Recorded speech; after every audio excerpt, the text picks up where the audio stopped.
When Donald Trump unleashed his fury on Iran, epic fury he called it, he said this is about strength, power, America first. But now, I'll tell you how it looks like now. It looks like America alone. You would remember how Trump went in loud and hard, sanctions, threats, ultimatums, delivered on Truth Social, capital letters, I must add. The rhetoric was deafening. And then Tehran shut the Strait of Hormuz. And in no time, viewers, the world's most powerful man found himself staring at a choke point. He cannot unblock. A war he cannot finish. And allies he cannot convince. That is the reality. The epic fury has met its epic wall. So let us quickly talk about what is really happening here. Trump started this fire, and now that the flames are touching the global oil supply, touching shipping lanes, touching the nerve endings of every economy on earth, Trump is picking up the phone, calling NATO, calling allies, calling the very people he spent years humiliating, imposing tariffs on, and dismissing as freeloaders. And they are saying, no, thank you. We don't want to get involved. That is the truth Washington is struggling to fathom, viewers. Europe does not want to be collateral damage in Trump's Iran gamble. The Gulf states are nervous. Asia is watching its oil lifelines with trembling hands. And not a single serious ally is rushing to stand shoulder to shoulder with a man who cannot tell them how this ends. That is the question nobody in the White House can answer. How does this end? What is the plan for Hormuz? What is the exit strategy? What does victory even look like? Iran, a sanctioned, isolated, battered Iran, has managed to do what no adversary has done in recent memory. It has taken Trump's narrative away from him. It has forced him from offense to defense. It has turned the loudest president in American history into a man scrambling for partners, scrambling for, what does one say, options, scrambling for a way out that does not look like retreat or surrender. Viewers, as we speak, Hormuz Strait is closed. Trump's allies are silent, and most powerful office on earth is begging for help that is not in sight. Let's quickly open this up. Sierra Clair is a foreign policy analyst. Dr. Ranganathan stays on. Dr. Brahma Chalani joins us. RSN Singh also with us. Ms. Clair, you know, 1 month after the war, it's not looking good for America. Well, I would disagree with that. I think that in terms of the military objectives, Iran has been absolutely decimated. And the U.S. military and President Trump and, you know, all the people in the administration, you know, did expect Iran to retaliate and to, you know, try to hit back. So just because Iran has done that doesn't mean that, you know, I mean, of course, any adversary is going to do that. That's we didn't expect them to fall over on day one. And then as you were talking about with the Strait of Hormuz, you know, the Marine division is there. And I believe that is one of the reasons why they were sent there is, you know, to get the strait open. And President Trump has been talking about the importance of keeping the strait open. But the interesting thing is that it's not important for us. It's not important for America. We don't get oil from that strait. It's important for the NATO allies. And that's why he is. Now you're thinking of NATO allies, Ms. Clair. You know, were the NATO allies taken into confidence before this epic fury was launched? Suddenly, midway, you remember your allies and you're saying Iran is decimated, the military objective has been achieved. Then it's even worse if that is true. That a decimated Iran is doing this to you, is dictating terms. So make up your mind. Well, I don't think Iran is dictating terms. I think President Trump is trying to be considerate of our allies who use the strait and see if they want to get involved. If they don't want to get involved, America can continue to wage the war and the strait can continue to remain closed, and it doesn't really affect us, but it does affect other people. So that's why President Trump is opening up the conversation to see what other people may want to contribute here. Professor Chalani, what would you the advisors of Trump, because Trump does not listen to, anyone. This war's legacy will be defined not by victory or defeat, but by the scale of the global crisis it set in motion. Trump framed his war on Iran as a demonstration of America's unrivaled military power. Instead, this war has unleashed forces that no single country can control. And the irony is stark. The bill from this war, which was intended to assert US dominance, is being footed by whom? By the global population. It's the world that is paying for Trump's folly. And look at the desperation in the White House. Not only is there readiness to cast aside long-standing norms of international law, there is an increasing reliance on dropping heavier bombs and carrying out bombing campaigns to hit a wide range of civilian targets in Iran, from universities and municipal infrastructure to water, energy, and media facilities. And just yesterday, Trump has now widened his bombing threats from Iran's power grids and energy infrastructure to desalination plants. In other words, Trump is saying openly that he's willing to commit war crimes. He's wielding the prospect of mass civilian suffering to force Iran into accepting his 15-point ultimatum. Now, Iran is not willing to capitulate. So the question that we have to ask ourselves is that Trump's course of brinkmanship, which is of course both reckless and self-defeating, how far is Trump willing to go? He's threatening to blow up water and electricity plants in Iran. Right, you're right. The desperation is showing. Well, RSN, what do you make of, as things stand? Because on March 11, Trump said we won.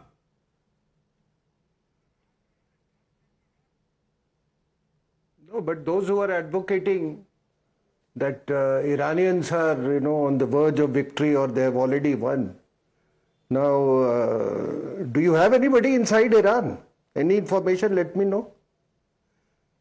Tell me one internet site or something, any journalist, from any country, any organization there. You are there in Israel. So, either covert or overt. And I thought there was something called, war correspondents. Where are they? All war correspondents are in Israel. Yesterday, the Israeli parliament met, right? They passed some very important bills. What happens? Has Khamenei's funeral taken place? Public funeral. As per Shia stipulations, the maximum period you can wait is 24 hours.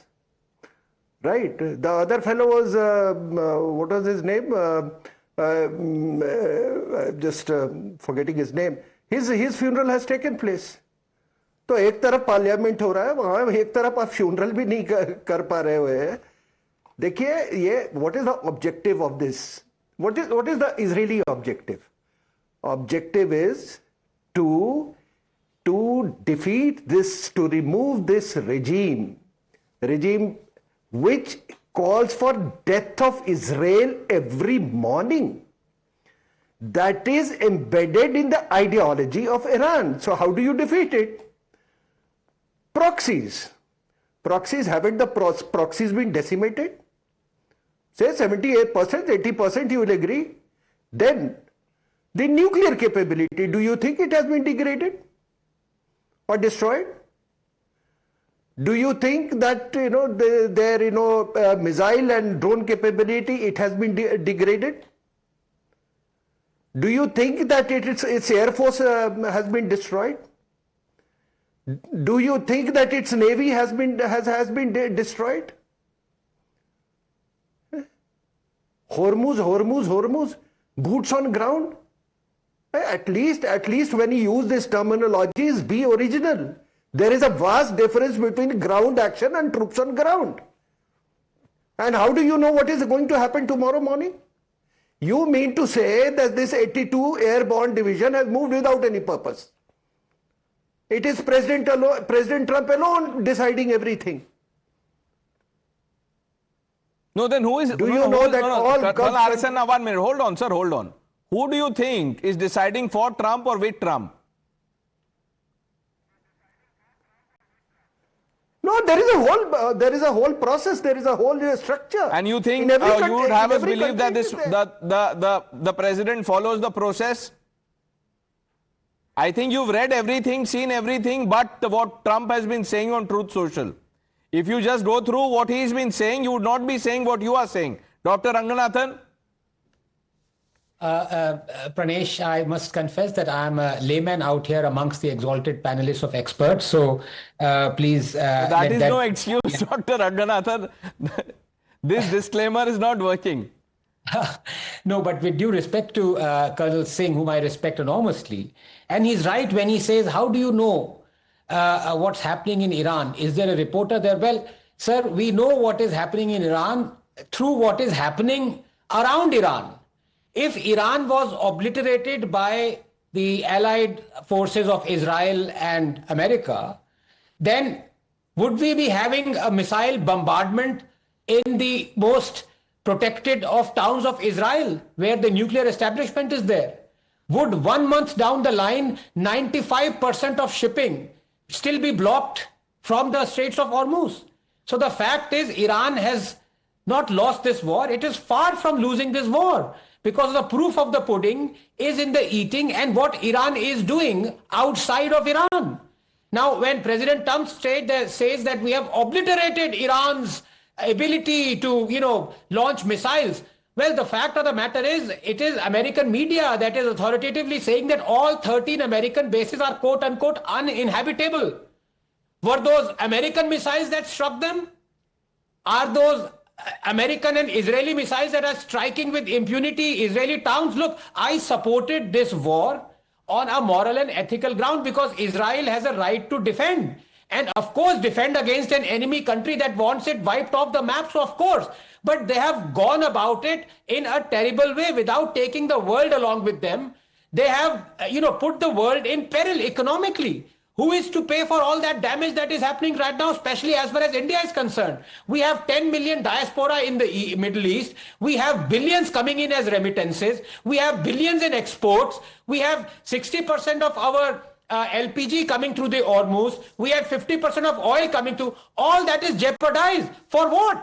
A war that we have nothing to do with it. And it is very arrogant of one of the panelists, Ms. Sierra, say that, look, we know what we are doing. I'm sorry, you have no idea what you're doing. And finally, Trump will never lose. America will lose. Ms. Clair? Well, of course, as you were talking about, there are okay, let me be more specific, Ms. Clair. I'll make it easier for you to answer this. Now, on March 11th, the US president says we won. After you won a war, I mean, so many days have passed. How do you, come to a situation where you don't know what is your next step? How the war will end? If you won, the war should end. Well, I think we do know what our next step is. Right now, President Trump is negotiating with the Iranian regime, and we are waiting to see whether those negotiations, are going to turn out better than the negotiations with the previous regime, which has now been killed. But as I was saying, of course there are effects, and America acknowledges there are economic effects in India and Asia, and of course for our Gulf partners in the Middle East. But our Gulf partners are with us. They are the ones who are saying, we want, America, please continue. Do not let this Iranian regime hold Ms. the Clair, world I don't know whether hostage. you're aware or not. Donald Trump has said to UK, go get your own oil, to NATO allies. Go do it. What happened suddenly? He's been calling people, asking for help. Come help us in the Strait of Hormuz and unblocking the Strait of Hormuz. Do you, at the very least, believe that this was a reckless decision on part of Donald Trump to do this in the first place? I think that President Trump took this action because he believed that it was necessary after the negotiations fell apart because of the actions of Iran, not because of the actions of America. And so what could we have done? What was the alternative? To continue negotiations that were going nowhere. Every other president has done that. President Trump is in the position because of all of the work he's done to strengthen the American military. Professor Chalani, you have the last word on the show. Ms. Clair wants to know what were the other options? One important fact that is being obscured as to why Trump miscalculated. That fact is that if you look at the history of the past 75 years, the US has waged war repeatedly. It has waged war against a number of states, and one factor has been common in selecting the targets. These targeted states did not have the military capacity to retaliate in a serious manner against the US. And even when the US got mired in prolonged wars, like in the Vietnam War, or later in the 20-year war in Afghanistan, the US was actually fighting in a terrain where the resistance came from guerrillas. And the conflicts were geographically confined. In other words, the opponents of the US were not able to hit US assets outside the country. For the first time in 75 years, for the first time since the Korean War, the US is now facing an opponent that is able to impose immediate costs on US assets, on US allies located beyond its own borders. This is the biggest miscalculation Trump made.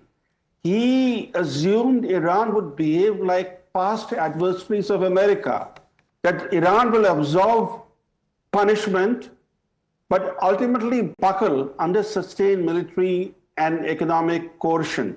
Instead, Iran has upended the very model on which US interventionism has long been based. Professor Chalani, how can you say that with this amount of certainty? You're not in Tehran, are you?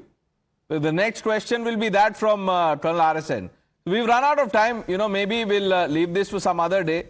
Hopefully, sense prevails in White House. The news are coming up with Navita Kumar on the other side.